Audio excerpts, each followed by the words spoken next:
Selamat pagi Bapak, Ibu, dan saudara-saudari yang dikasihi oleh Tuhan. Pada pagi hari ini Sabtu 3 Juni 2023, mari kita bersama untuk menyiapkan waktu juga hati kita bersaat teduh sejenak. Dan mari kita memulai saat teduh kita berdoa. Tuhan yang Maha Baik, kami mengucap syukur Tuhan menyertai kehidupan kami, khususnya sepanjang malam hingga di pagi hari ini Tuhan kami boleh kembali bangun, kami boleh memperoleh nafas kehidupan yang Tuhan berikan kepada kami. Dan saat ini Tuhan kami juga rindu untuk memulai hari kami dengan tuntunan melalui firman Tuhan. Kiranya Engkau menolong kami untuk dapat memahami kehendak Tuhan melalui firman-Mu hari ini. Di dalam Kristus Yesus kami berdoa. Amin. Bapak Ibu sekalian, pada pagi hari ini tema kita adalah dipimpin dalam kebenaran.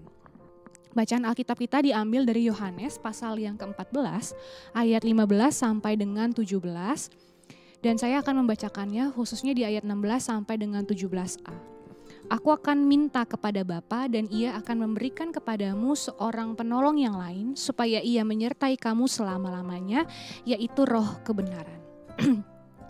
Bapak Ibu yang dikasihi oleh Tuhan, Yesus tahu benar bahwa melakukan perintahnya bukanlah pekerjaan yang mudah dan juga ringan.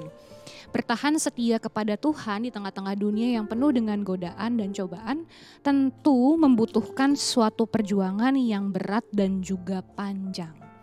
Yesus memahami betul perjuangan yang akan dihadapi oleh para murid. Karena itu ia tidak akan meninggalkan mereka begitu saja. Ia menjanjikan penolong yang lain.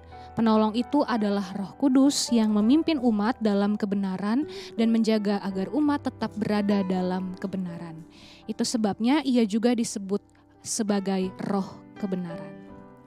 Bapak Ibu yang dikasihi Tuhan, ketika kita mengingat janji Tuhan ini, kita merasa prihatin bila ada orang beriman yang mengatakan bahwa setia melakukan kehendak Tuhan di tengah dunia ini adalah hal yang mustahil. Kita prihatin karena itu berarti orang tersebut menganggap bahwa mustahil Roh Kudus akan menyertai dan memampukan orang beriman untuk hidup dalam kebenaran. Apa yang dijanjikan Tuhan kepada murid-muridnya juga berlaku untuk kita semua saat ini. Hidup setiap orang beriman sesungguhnya disertai oleh Roh Kudus, Roh kebenaran yang akan memampukan kita semua melakukan setiap kehendak Tuhan sebagai wujud dari kasih setia, kasih kita kepadanya. Ini berarti ketika kita dimampukan oleh Roh Kudus untuk melakukan kehendak Tuhan, itu adalah wujud kasih kita mengasihi Tuhan. Karena itu marilah kita membuka diri kita, menyambut kehadiran dan juga karya Roh kebenaran itu di dalam diri dan juga hidup kita. Marilah kita menjadi saksi bahwa hidup dalam kebenaran bukanlah hal yang mustahil.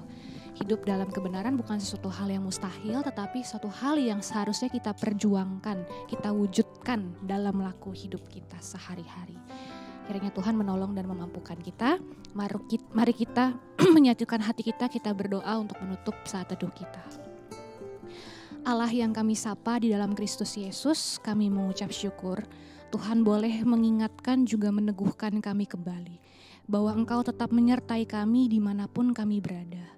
Engkau juga menjanjikan kami Tuhan Roh Kudus, Roh kebenaran yang akan menolong kami, menyertai kami untuk tetap menghidupi kebenaran Tuhan dalam kehidupan kami sehari-hari. Melakukan kebenaran bukanlah hal yang mustahil bagi kami Tuhan, tetapi hal yang seharusnya kami wujudkan, kami berikan, kami tetap setia memegang kebenaran itu di dalam kehendak Tuhan di dalam hidup kami sehari-hari. Kami tahu begitu terbatasnya kami sebagai manusia, tapi kami rindu Engkau menolong kami untuk setia melakukan kebenaran Tuhan dalam kehidupan sehari-hari kami. Dan saat ini ya Bapa, kami pun akan memulai segenap aktivitas dalam kehidupan kami. Kami mohon penyertaan Tuhan, agar setiap hal yang kami kerjakan boleh menjadi berkat bagi diri kami juga bagi orang-orang di sekitar kami. Mampukan kami ya Tuhan, agar semuanya hidup kami juga boleh seturut dengan kehendak Tuhan saja. Di dalam Kristus Yesus kami berdoa dan kami memohon. Amin. Selamat pagi Bapak Ibu sekalian, selamat menjalani aktivitas kita pada hari ini. Tuhan memampukan kita. Amin.